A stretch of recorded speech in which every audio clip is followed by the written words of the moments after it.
সকলকে নমস্কার, শুভ সকাল। আমার নাম বর্ষা বিশ্বাস। এটা আমার নতুন ব্লগ, আজ থেকে শুরু করলাম। ভালো লাগলো অবশ্যই ফলো করে রাখবেন। সকালে ঘুম থেকে উঠে আমি আগে জানলার পর্দা সরালাম, বিছানার গুছালাম, তারপর আমি ঘরটা ঝাড়ু দিয়ে নিলাম। কিন্তু সকালবেলা উঠে প্রত্যেকেরই মনে হয় এই কাজগুলোই আগে থাকে, আমি সেগুলোই করছিলাম, তার ব্যতিক্রম কোনো কিছুই না। এই যে আমার ঘর ঝাড়ু দেয়া, বিছানা গুছানো হয়ে গেছে। এখন আমি ফ্রেশ হব। ফ্রেশ হয়ে এখন আমি ব্রাশ করতে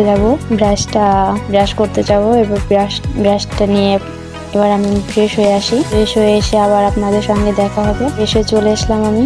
এখন ভালো করে মুখটা মুছে নিচ্ছিলাম। সকালবেলা উঠে সবাই চা বা জল কিছু একটা খাই, আমি জল খাই, কারণ চাটা আমার তত একটা ভালো লাগে না। চুলটা বাঁধা ছিল, সেটা আমি ছেড়ে দিচ্ছিলাম, হাসিয়ে নেবো চুলটা আর কি। আজ একাদশী ছিল, ওই জন্য আমি সকালে খাবার খাইনি। আজ আমরা একাদশী করছি।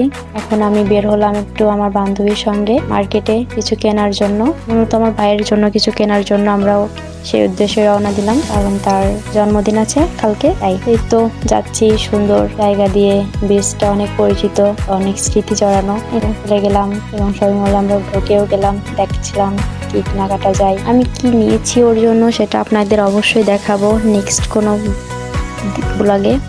একটু দেখছিলাম আর কি ওর জন্য।